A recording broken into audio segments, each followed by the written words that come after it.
Hello everyone. आज के इस वीडियो में हम क्लास 12 हिंदी के पद्य खंड के तीसरे पाठ के सभी वस्तुनिष्ठ प्रश्न करने वाले हैं, जिसका नाम है पद, जो तुलसीदास द्वारा रचित है। तो चलिए शुरू करते हैं। पहला प्रश्न है, नाम लय भरे उदर एक प्रभु दासी दास कहाई। यह पंक्ति किस शीर्षक कविता से है? ऑप्शन नंबर ए कवित, ऑप्शन नंबर बी छप्य, ऑप्शन नंबर सी तुलसीदास के पद या ऑप्शन नंबर डी सूरदास के पद। तो इस पंक्ति में तुलसीदास प्रभु राम से कह रहे हैं कि मैं आपकी दासी का दास किसी प्रकार आपका स्मरण करके आपका नाम लेके उदर यानी अपना पेट भर रहा हूँ। तो इसका सही उत्तर हो जाएगा ऑप्शन नंबर सी तुलसीदास के पद। अगला प्रश्न है प्रश्न संख्या 2। हिंदी का समन्वयवादी कवि किसे माना जाता है? ऑप्शन नंबर ए तुलसीदास को, ऑप्शन नंबर बी जायसी को, ऑप्शन नंबर सी मीराबाई को या ऑप्शन नंबर डी सूरदास को। तो इसका सही उत्तर हो जाएगा ऑप्शन नंबर ए तुलसीदास को। अगला प्रश्न है प्रश्न संख्या 3। तुलसीदास का सर्वश्रेष्ठ महाकाव्य कौन है? Option number A Kamayani, option number B Urvashi, option number C Ramcharitmanas या ऑप्शन नंबर डी साकेत। तो इसका सही उत्तर हो जाएगा ऑप्शन नंबर सी रामचरितमानस। अगला प्रश्न है प्रश्न संख्या 4। तुलसीदास का स्थायी निवास स्थान कहाँ था? Option number A Pataliputra, option number B Kashi, option number C Jhansi या ऑप्शन नंबर डी वृंदावन। तो इसका सही उत्तर हो जाएगा ऑप्शन नंबर बी काशी। अगला प्रश्न है प्रश्न संख्या 5। बड़वय रामायण किनकी रचना है? Option number A Nanddas, option number B Surdas, option number C Tulsidas या ऑप्शन नंबर डी कबीरदास। तो इसका सही उत्तर हो जाएगा ऑप्शन नंबर सी तुलसीदास। अगला प्रश्न है प्रश्न संख्या 6। काशी में कितने वर्ष रहकर तुलसीदास विद्याधन किए? ऑप्शन नंबर ए 10 वर्षों तक, ऑप्शन नंबर बी 15 वर्षों तक, ऑप्शन नंबर सी 18 वर्षों तक या ऑप्शन नंबर डी 20 वर्षों तक। तो इसका सही उत्तर हो जाएगा ऑप्शन नंबर बी 15 वर्षों तक। अगला प्रश्न है प्रश्न संख्या 7। तुलसीदास ने अपने युग की किन 2 साहित्यिक भाषाओं को अपनाया? ऑप्शन नंबर ए उर्दू और फारसी, ऑप्शन नंबर बी संस्कृत और हिंदी, ऑप्शन नंबर सी अवधी और ब्रज या ऑप्शन नंबर डी अपभ्रंश और प्राकृत। तो इसका सही उत्तर हो जाएगा ऑप्शन नंबर सी अवधी और ब्रज।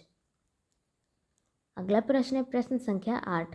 तुलसीदास के दीक्षा गुरु थे? Option number A Agradas, option number B Narharidas, option number C Surdas या ऑप्शन नंबर डी महादास। तो इसका सही उत्तर हो जाएगा ऑप्शन नंबर बी नरहरिदास। अगला प्रश्न है प्रश्न संख्या 9। तुलसीदास की पत्नी का क्या नाम था? Option number A Vibhavari, option number B Ratnavali, option number C Prabhavali या ऑप्शन नंबर डी गीतावली। तो इसका सही उत्तर हो जाएगा ऑप्शन नंबर बी रत्नावली। अगला प्रश्न है प्रश्न संख्या 10। तुलसीदास की माता का क्या नाम था? Option number A Muniya, option number B Chuniya, option number C Hulsi या ऑप्शन नंबर डी फूलो। तो इसका सही उत्तर हो जाएगा ऑप्शन नंबर सी हुलसी। अगला प्रश्न है प्रश्न संख्या 11। तुलसीदास का जन्म कब हुआ? ऑप्शन नंबर ए 1540 ईस्वी में, ऑप्शन नंबर बी 1543 ईस्वी में, ऑप्शन नंबर सी 1545 ईस्वी में या ऑप्शन नंबर डी 1550 ईस्वी में। तो इसका सही उत्तर हो जाएगा ऑप्शन नंबर बी 1543 ईस्वी में। अगला प्रश्न है प्रश्न संख्या 12।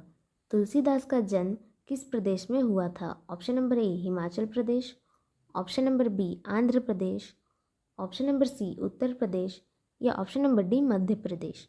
तो इसका सही उत्तर हो जाएगा ऑप्शन नंबर सी उत्तर प्रदेश। तो चलिए अगला प्रश्न देखते हैं प्रश्न संख्या 13। रामचरितमानस किसकी रचना है? Option number A Surdas, option number B Tulsidas, option number C Kabirdas या ऑप्शन नंबर डी नाभादास। तो इसका सही उत्तर हो जाएगा ऑप्शन नंबर बी तुलसीदास। अगला प्रश्न है प्रश्न संख्या 14। तुलसीदास किस शाखा के कवि हैं? ऑप्शन नंबर ए राम मार्गी, ऑप्शन नंबर बी कृष्ण मार्गी, ऑप्शन नंबर सी प्रेम मार्गी या ऑप्शन नंबर डी ज्ञान मार्गी। तो इसका सही उत्तर हो जाएगा ऑप्शन नंबर ए राम मार्गी। अगला प्रश्न है प्रश्न संख्या 15। गीतावली किसकी रचना है? Option number A Surdas, option number B Nabhadas, option number C Malik Mohammad Jayasi या ऑप्शन नंबर डी तुलसीदास। तो इसका सही उत्तर हो जाएगा ऑप्शन नंबर डी तुलसीदास। अगला प्रश्न है प्रश्न संख्या 16। तुलसीदास को किस चीज़ की भूख है? ऑप्शन नंबर ए यश की, ऑप्शन नंबर बी भक्ति की, ऑप्शन नंबर सी धन की या ऑप्शन नंबर डी इनमें से कोई नहीं। तो इसका सही उत्तर हो जाएगा ऑप्शन नंबर बी भक्ति की। अगला प्रश्न है प्रश्न संख्या 17। गोस्वामी तुलसीदास हिंदी के कैसे महाकवि हैं? ऑप्शन नंबर ए जातीय महाकवि, ऑप्शन नंबर बी स्वच्छंद महाकवि, ऑप्शन नंबर सी अंतर्जातीय महाकवि या ऑप्शन नंबर डी रूढ़िवादी महाकवि। तो इसका सही उत्तर हो जाएगा ऑप्शन नंबर ए जातीय महाकवि। अगला प्रश्न है प्रश्न संख्या 18। तुलसीदास ने प्रथम पद में किसकी स्तुति की है? ऑप्शन नंबर ए गणेश जी की, ऑप्शन नंबर बी भगवान शिव की, ऑप्शन नंबर सी सीता जी की या ऑप्शन नंबर डी इनमें से कोई नहीं। तो इसका सही उत्तर हो जाएगा ऑप्शन नंबर सी सीता जी की। अगला प्रश्न है प्रश्न संख्या 19। तुलसीदास के दोनों पदों में किस रस की व्यंजना हुई है? ऑप्शन नंबर ए वात्सल्य रस, ऑप्शन नंबर बी भक्ति रस, ऑप्शन नंबर सी रौद्र रस या ऑप्शन नंबर डी श्रृंगार रस। तो इसका सही उत्तर हो जाएगा ऑप्शन नंबर बी भक्ति रस। अगला प्रश्न है प्रश्न संख्या 20। तुलसीदास ने प्रथम पद में अपना परिचय किस रूप में दिया है? ऑप्शन नंबर ए राम भक्त के रूप में, ऑप्शन नंबर बी महाकवि के रूप में, ऑप्शन नंबर सी दीन के दुखिया के रूप में या ऑप्शन नंबर डी सीता के दास के रूप में। तो इसका सही उत्तर हो जाएगा ऑप्शन नंबर डी सीता के दास के रूप में। अगला प्रश्न है प्रश्न संख्या 21। कबटुंक अम्ब अवसर पाई में अम्ब संबोधन किसके लिए है? ऑप्शन नंबर ए सीता के लिए, ऑप्शन नंबर बी राधा के लिए, ऑप्शन नंबर सी अंजनी के लिए या ऑप्शन नंबर डी इनमें से कोई नहीं। तो अम्ब शब्द का अर्थ होता है माता, जो तुलसीदास ने माता सीता के संबोधन के लिए इस्तेमाल किया है। तो इसका सही उत्तर हो जाएगा ऑप्शन नंबर ए सीता के लिए। तो चलिए अगला प्रश्न देखते हैं प्रश्न संख्या 22। निम्न में कौन रचना तुलसीदास की है? Option number A Shiva Bavani, option number B Maslanama, option number C Lahar या ऑप्शन नंबर डी दोहावली। तो इसका सही उत्तर हो जाएगा ऑप्शन नंबर डी दोहावली। अगला प्रश्न है प्रश्न संख्या 23। कौन सी रचना तुलसीदास की है? Option number A Sursagar, option number B Vinay Patrika, option number सी प्रायश्चित या ऑप्शन नंबर डी पद्मावत। तो इसका सही उत्तर हो जाएगा ऑप्शन नंबर बी विनय पत्रिका। अगला प्रश्न है प्रश्न संख्या 24। कौन सी रचना तुलसीदास की नहीं है? Option number A Parvati Mangal, option number B Vairagya Sandipani, option number सी आखिरी कलल या ऑप्शन नंबर डी कवितावली। तो इसका सही उत्तर हो जाएगा ऑप्शन नंबर सी आखिरी कलल। अगला प्रश्न है प्रश्न संख्या 25। कवितावली के रचनाकार हैं option number A Jayasi, option number B Tulsidas, option number C Kabirdas या ऑप्शन नंबर डी सूरदास। तो इसका सही उत्तर हो जाएगा option number B Tulsidas.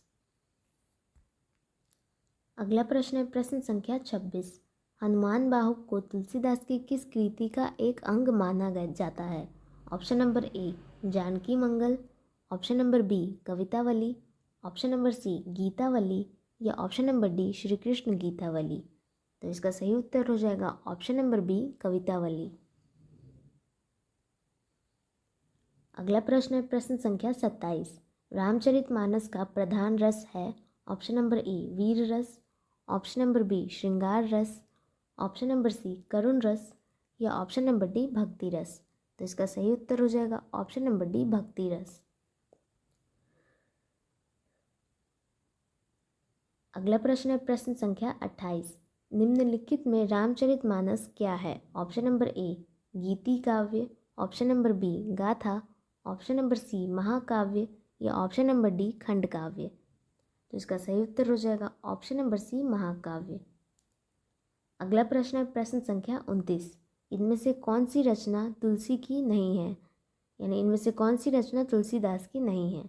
Option number A Kavitavali, option number B Barvai Ramayan, option number C Gitavali या ऑप्शन नंबर डी राधा स्तुति।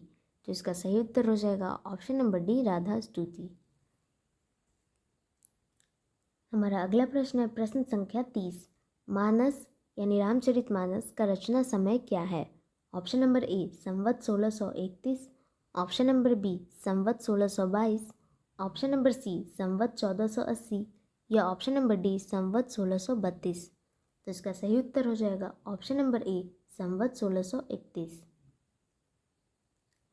अगला प्रश्न है प्रश्न संख्या 31। रामचरितमानस की भाषा है option number A Maithili, option number B Sanskrit, option number C Awadhi या ऑप्शन नंबर डी ब्रजभाषा। जिसका सही उत्तर हो जाएगा ऑप्शन नंबर सी अवधी। अगला प्रश्न है प्रश्न संख्या 32। विनय पत्रिका की भाषा है option number A Awadhi, option number B Antarvedi Brajbhasha, option number C Maithili या ऑप्शन नंबर डी अंगिका। जिसका सही उत्तर हो जाएगा option number B Antarvedi Brajbhasha. अगला प्रश्न है प्रश्न संख्या 33।